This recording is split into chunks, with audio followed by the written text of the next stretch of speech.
students of first year, first of all, I welcome to all in SDCC College and wish you all a very bright future. Myself Neetu Gupta. Girls, आज हम अपना video lecture start कर रहे हैं. देखिए, आपका जो टॉपिक है वो है कम्युनिकेशन. इससे पहले मैं आपको ह्यूमन डेवलपमेंट के बारे में बता चुकी हूँ, इंट्रोडक्शन टू ह्यूमन डेवलपमेंट. तो आज हम बात करेंगे कम्युनिकेशन के बारे में. कम्युनिकेशन क्या होता है, व्हाट इज़ कम्युनिकेशन. देखिए, कोई भी अपने मैसेजेस को या कोई भी इंफॉर्मेशन है उसको एक दूसरे तक पहुंचाना कम्युनिकेशन कहलाता है या संचार प्रक्रिया कहलाती है. देखिए, कम्युनिकेशन अगर हम बात करें इसके कंटेंट्स के बारे में, तो सबसे पहले जो कम्युनिकेशन के बारे में जब हम पढ़ेंगे तो इसमें introduction of communication, then second है importance of communication, then objective of communication, then last process of communication. तो ये कंटेंट्स हैं जिनके बारे में आपको पता होना चाहिए कि कम्युनिकेशन के इम्पोर्टेंस क्या है, ऑब्जेक्टिव्स क्या हैं और प्रोसेस क्या है. देन कम्युनिकेशन इज़ व्हाट, कि कम्युनिकेशन क्या है. देखिए, it is a process of exchanging what information, ideas, thoughts, feelings and emotions. यानी कि किसी भी इंफॉर्मेशन को, आइडियाज़ को, थॉट्स को, फीलिंग्स, इमोशंस को एक दूसरे तक डिलीवर करने को कम्युनिकेशन कहते हैं. अब बात करते हैं कि किस किस माध्यम से संचार प्रक्रिया यूज़ की जाती है, या जो कम्युनिकेशन होता है सिग्नल्स के थ्रू, राइटिंग के थ्रू, बिहेवियर के थ्रू और स्पीच के थ्रू. जैसे कि सिग्नल्स में टेलीफोन है, रेडियो है, टेलीविज़न है, तो इनके माध्यम से हम कोई भी इंफॉर्मेशन है, कोई भी आइडियाज़ है, वो एक जगह से दूसरी जगह ट्रांसफ़र करते हैं. राइटिंग है, राइटिंग के द्वारा कैसे, कि कोई भी किसी भी टॉपिक पे या किसी भी मैसेज को रिटन फॉर्म में, जैसे कि लेटर सर्कुलेट करके भी हम कम्युनिकेशन कर सकते हैं. देन बिहेवियर, कि किसी भी व्यक्ति के व्यवहार, हाव भाव के द्वारा कम्युनिकेशन या संचार प्रक्रिया हो सकती है. देन स्पीच, कि किसी भी टॉपिक पर या किसी भी मैसेज पर या किसी भी मैसेजेस, आइडियाज़ पर कोई भी स्पीच या भाषण देकर जो है कम्युनिकेशन किया जा सकता है. देखिए गर्ल्स, कम्युनिकेशन एक ऐसी प्रक्रिया है कि जिसके द्वारा आज की लाइफ जो है वो असंभव है. यानी कि व्यक्ति के जीवन में कम्युनिकेशन का बहुत अधिक महत्व है, क्योंकि इसके बिना कोई भी मैसेज है, कोई भी आइडियाज़ हैं, कोई भी इंफॉर्मेशन है, वो एक दूसरे तक नहीं पहुंचाई जा सकती.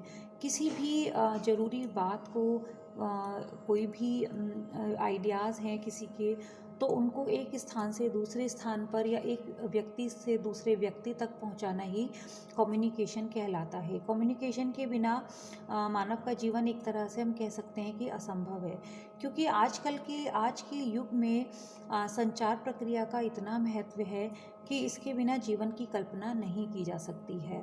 तो आज गर्ल्स, मैंने आपको थोड़ा सा रफली इसीलिए बताया कि कम्युनिकेशन के बारे में जब हम पढ़ेंगे तो उसमें आप पढ़ेंगे introduction of communication, importance of communication, objectives of communication, process of communication, और कैसे इसको हम, कौन कौन से इसके चैनल्स होते हैं, किस किस के द्वारा हम जो है कम्युनिकेशन प्रोसेस की जा सकती है.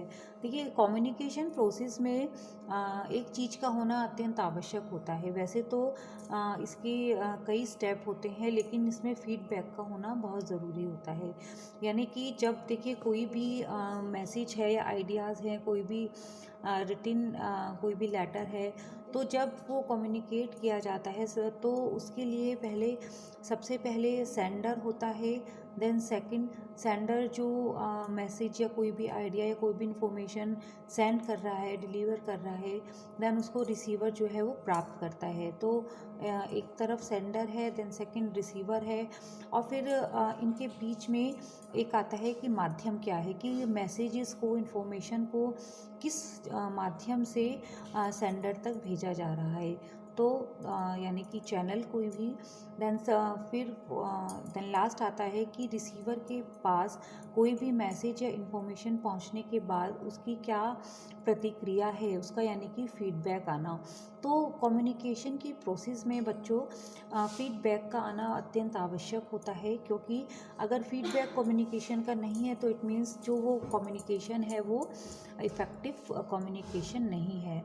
यानी कि जब हम देखिए, अगर हम साधारण शब्दों में बात करें कि मान लीजिए कोई दो पर्सन आपस में बात करते हैं, दो व्यक्ति आपस में बात करते हैं, तो जब एक व्यक्ति बोलता है तो दूसरा व्यक्ति कुछ ना कुछ उसके बात को रिएक्शन देता है या कुछ ना कुछ बोलता है, तो वो कहलाता है फीडबैक। अगर एक ही व्यक्ति बोलता रहेगा और दूसरा उसको कुछ बात का उसका वो जवाब नहीं देगा या कोई उसको फीडबैक नहीं देगा, तो वो कम्युनिकेशन इफ़ेक्टिव नहीं माना जाता है। यानी कि एक तरह से कहा जाए कि जब दो व्यक्ति आपस में बात कर रहे हैं या एक मास कम्युनिकेशन है, यानी कि एक बहुत बड़े जन समुदाय को कम्युनिकेट किया जा रहा है, तो वहाँ से फीडबैक आना बहुत ज़रूरी होता है। फीडबैक यानी कि कुछ ना कुछ उसके प्रति प्रतिक्रिया, कि जिस टॉपिक पे हम बात कर रहे हैं, जिस टॉपिक को हम लोगों को बताना चाह रहे हैं, जो इन्फॉर्मेशन या जो मैसेज हम पब्लिक को देना चाह रहे हैं या व्यक्ति को देना चाह रहे हैं, तो उस मैसेज का, उस इन्फॉर्मेशन का, उन आइडियाज़ का लोगों पर क्या उस पर इफ़ेक्ट पड़ा है, तो उस चीज़ को कहते हैं फीडबैक, की वो फीडबैक आना ज़रूरी होता है कम्युनिकेशन के अंतर्गत।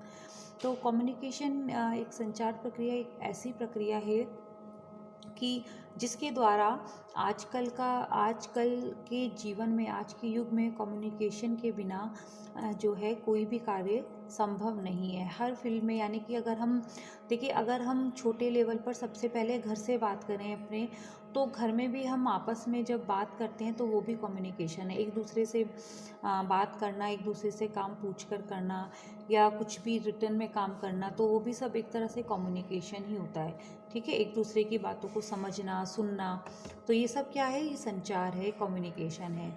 ऐसे ही छोटे लेवल पर घर हो गया, देन फिर हम स्कूल कॉलेजेस में कम्युनिकेशन के थ्रू पढ़ते हैं। जैसे कि अब आपके जो वीडियो लेक्चर्स जो आपके ऑनलाइन दिए जा रहे हैं, वो भी एक तरह का कम्युनिकेशन है। इसमें जो माध्यम हो गया, चैनल क्या हो गया, कि हम आपको मोबाइल फ़ोन के द्वारा, मोबाइल डाटा के द्वारा आपको जो है, मैं आपके जो वीडियो लेक्चर्स हैं वो आपको डिलीवर कर रहे हैं। तो अगर हम देखा जाए तो हर फील्ड में कम्युनिकेशन का इतना ज़्यादा महत्व हो गया है कि इसके बिना कोई भी कार्य की जो है कल्पना नहीं की जा सकती है। हर क्षेत्र में कम्युनिकेशन का महत्व है। तो गर्ल्स, आई होप आपको कम्युनिकेशन के बारे में समझ में आया होगा। इसी टॉपिक को डिटेल में मैं आपको नेक्स्ट वीडियो लेक्चर्स में समझाऊंगी कि कम्युनिकेशन, व्हाट इज़ कम्युनिकेशन, और इसके प्रिंसिपल्स के बारे में, इसके टाइप्स के बारे में। ठीक है, तो दोबारा से रिपीट करती हूँ मैं कि कम्युनिकेशन की जो प्रक्रिया है, प्रोसेस है, वो आज के युग में अत्यंत महत्वपूर्ण है, क्योंकि इसके बिना कोई भी कार्य संभव नहीं हो सकता है। और कम्युनिकेशन में एक 3 चीज़ों का ज़रूर ध्यान रखना है, 4th स्टेप्स का, यानी कि फर्स्ट सेंडर है, देन सेकंड है चैनल, और थर्ड रिसीवर, 4th फीडबैक। इन चारों स्टेप्स का होना कम्युनिकेशन में ज़रूरी होता है। ओके गर्ल्स, आई होप आपको समझ में आया होगा आज का टॉपिक। कुछ भी आपकी क्वेरी हो टॉपिक से रिलेटेड, तो आप जूम मीटिंग में पूछ सकते हैं, या फिर कॉन्टैक्ट नंबर आपका मेरा आपके पास है। आप कुछ भी, आपको कोई दिक्कत हो, क्वेरी हो आपकी, आप पूछ सकते हैं। ओके गर्ल्स, मिलती हूँ नेक्स्ट टॉपिक के साथ। Thank you.